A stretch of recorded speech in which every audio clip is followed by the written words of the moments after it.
איך קוראים לך? מנחם מנדל מולקנדו.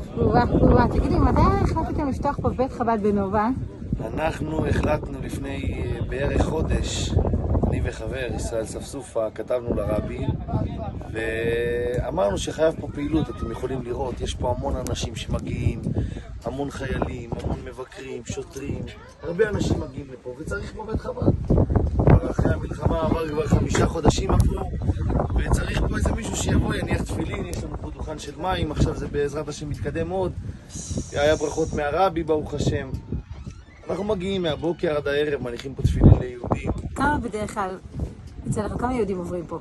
כמה יהודים עוברים פה ביום אלפי אנשים, אלפי יהודים עוברים פה. גם תיירים מחוץ לארץ מגיעים. כמה אתה מניח תפילין ליהודים? בערך. לערך 200 תפילין ביום. 200 תפילין ביום? כן. וואי! מטורף. איך אתה מצליח להשתלט על כל זה? אנחנו משתלטים כמה זוגות תפילין, אפשר לראות פה על הדוכן.